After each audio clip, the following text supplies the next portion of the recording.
Hi everyone and welcome back to the channel. Alt Velo here in December, and I have just received the Coros Dura bike computer. As I mentioned in my other video, my trusty Hammerhead Karoo 2 has suffered some water ingress. I have been forced into looking at alternatives. So I decided that given the price point and what I use it for, this might be an option. So I took the plunge after the Wahoo Ace was released, and I saw the price and the size of the thing. The big screen looked good, but it also looks very heavy, and it looked like the sort of unit itself oscillates quite a bit when you're riding. I don't think that's going to be great, and I don't think I'd use it day in, day out. It's just too big. I think I'd prefer something a bit more medium sized. This one comes in a very similar size to the Hammerhead. As you can see, the actual body and shape is very similar. The actual screen size is, I'll just boot that up, which it does very quickly. The actual screen, usable screen, is a bit smaller on the Coros. But overall, yeah, similar form factor, similar weight. In fact, I think it's probably a bit lighter. But as you can see, the screen is a little bit dull even on its highest setting. That's something I'm not sure if that's going to get improved. I mean, on the box, as you can see, it looks nice and bright, but as we go in to the settings, you can set this up on your phone, which is like all the modern ones. There's also some bits you can change on here. I'll just quickly scroll through. You get notifications. You can see your battery usage. There's FTP tests if you want, training plans, all sorts. Navigation allows you to choose a route if you've got one loaded on. I've not done that yet. And I've got 3 profiles, one for gravel when I'm off-road, one for indoor if I do an indoor session, and my road one. So if you want to click and go into the road, you just tap on the end of the little wheel. That takes you in, and then you've got options to load a route there in navigation. You can see it's recent update. The latest one has now got Strava segments. If you had them loaded, you could see them. And then you've got alerts, and your accessories is power meter, cadence, speed sensor, heart rate, etc. and auto pause, and you can split the screen, so there's some screens across the bottom as well. You'll probably seen quite a lot of that on other videos, and what I wanted to show really was that actually no one from my mind has actually shown you what the actual map page, which for me is a really key page, actually looks like. You click start, it almost instantaneously finds you because it's always on. You can turn it off if you deep delve into the settings, but the idea is it's always on, almost in the background. Obviously I'm not moving, so it's auto paused. Now here's where it gets quite interesting from me. As you can see, I will try to pinch and zoom. It doesn't do it. It will let you move it. You can move it left and right, up and down. There's no pinch to zoom. You have to use the plus and minus. I don't know if you can see that there, but as I've zoomed in, there's lots of, let's call them sort of white roads, and they're minor roads. However, when you go, I was looking at this and I was thinking, this is my regular route. I go to my mum and dad's. There's a little gravel track out the back of my little village, and I went to find it, and it should be there where this little end piece is. Oh, so that's just taken me back to where I was. We'll just go back there. Sorry about that. Then you zoom in, and as you zoom in, you then start to see this, what appears to be a minor road. That isn't a minor road. That is actually a bridleway. It's a cycle route. It's gravel. But to all intents and purposes, that looks like a road. You can see the major road there in yellow. And then you've got this track off to the left here. That's actually a footpath, but that looks exactly the same as the bridleway. It sort of times out and takes you back to where you are, which is a bit frustrating because you want to stay on the, here we go. There's no back to, you'd think this little back button would take you back to the map page, but it doesn't, or to a page. You have to sort of scroll around to find it again. So there's a bit of frustration here on initial use. It might just be me, but as you can see, they're all little gravel tracks. None of that is, there's very little road in this section.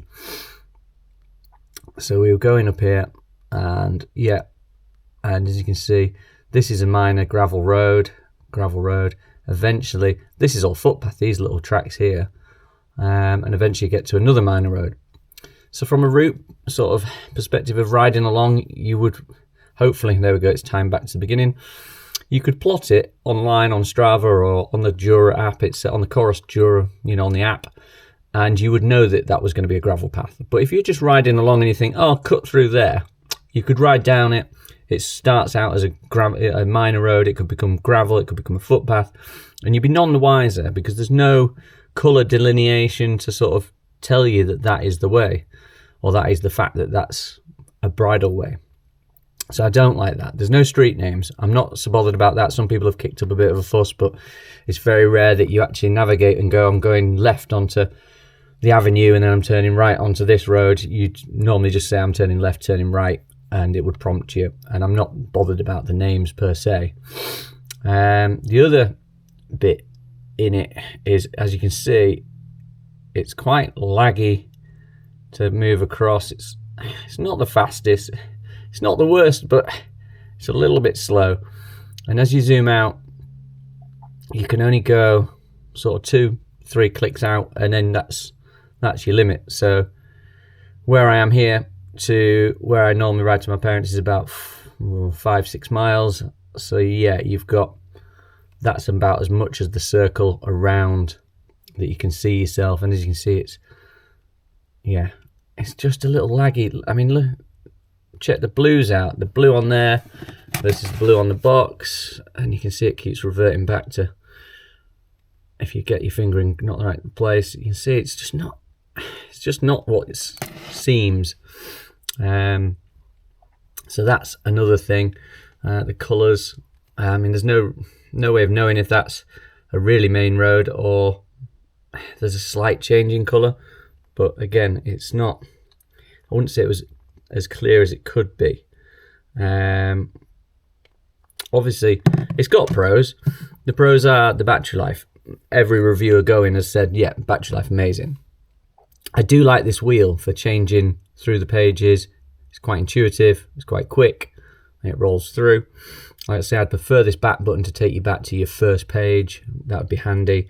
All it really does is lets you go into the menus. So you hold it and it takes you back in, so you could add a route in, you can see all your stats and go back to that main start page. I like that it starts very quickly. That's good. If you're in a hurry and you haven't got a lot of time, or you've stopped for a cafe stop, you can just boot it up and it's off again.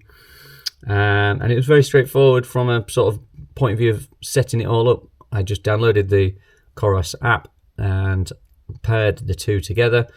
And then I can go through these and change them, and there was a few settings and you can customize it, and it's all done on your phone. Great, brilliant. But going back to the maps, initially there's no maps installed, so there's nothing. So if you went for a ride and you just bought it, there wouldn't be any maps on it. You have to physically add them through the app. That's fine, they're free, they're on there, you select the ones you want. So you can do it, it just takes a little while to download. But initially they're not on there. So that's something to, I think maybe they've left them off so they can ship it anywhere in the world, and people can just download it as they choose. But again, it's something you'll have to remember if you're going on holiday, or other devices come with a lot more pre-installed. You don't really have to worry as much about them being on there. I'm not sure if these details are UK specific, in that the bridleways and footpaths look like minor roads. That would be interesting to see if someone's got one in the Americas, and see if the actual map looks different. So yeah, and even the screen brightness leaves a lot to be desired, to be honest. Coming from my Coros 2, which is bright, the battery life, granted, isn't great at times, but for most people, 8 to 10 hours is enough. If I just go in, you'll hopefully be able to see that. I've got it set on dark mode. I think it makes that pop a bit more. But just on the map, you can see if I zoom in, and that's where we are. It's just not quite as bright. Obviously this is highlighted in red. That is National Cycle Route 1. So you know that you're on a cycle route, and yeah, you can move around. It's got street names. I mean, there's even little, they're the Strava segments in as well in orange. There's even little points where it tells you where the where there's water. It's got a really good map. Like there's a little shop, so I know that just down there, if I zoom in on this one, that is Aldi. So yeah, whereas this, if I scroll across to that, which is a bit trickier because the map just doesn't respond quite as quickly, and it should be there. That is where the supermarket is. Just yeah, there. So if we zoom in, there we go, there is nothing, whereas here it's telling me, yeah, there's a supermarket there, and it's gone back to the start again because it sort of times out. Whereas this on the Karoo, you can see I can leave it on that there and think, oh right, I'll have a little wander, and it doesn't time out, it doesn't go back to where you are. You have to physically press the button and it will then send you back. And that's something that's missing on here, that it takes you back is rather frustrating, especially if you're sort of scrolling around and you're trying to find something. It just times out and takes you back. And like I say, the colour, as you can hopefully see, it's just not as bright, but again, that'll extend the battery life longer. There'll be a reason why they've done that. Oh, and as you can see, it's paired to my phone. Just turn that off, sorry about that, folks. Yeah, but it shows you that it works, and I could have rejected that on there, but I didn't choose to. But yeah, that's something people haven't mentioned about the mapping on it, and it's a shame because it's a mid-range device. I think it's probably on a level with the Karoo and the Karoo 3, the new one, and your sort of Garmin 840s, and even an iGPS 800-ish. But for the average user, you don't use the maps very often, it's probably fine for the occasional use. And I'm guessing if you're following a route and you've already pre-planned it, you know that you're going to be on bridleways, or you know you're going to be on back roads, and therefore it's fine. But for someone like myself, I really do like to sort of have a look and see where I am and what's around me, and this just lacks a little bit of that. And I'm not sure what it's going to look like outside in the real world with a bit of daylight on it. It might be fine. No one's really said whether it's good or bad that I've heard in any other reviews, so we'll see. I'd like to test it outside, but equally, I don't know if it's going to be good enough for what I'm going to try and use it for, like a transcontinental. It's sort of, yeah, it's got a good battery life, which is great, but mapping is something that you really can't. If you're in a foreign country, you need a device that works, whether its battery life's good or bad.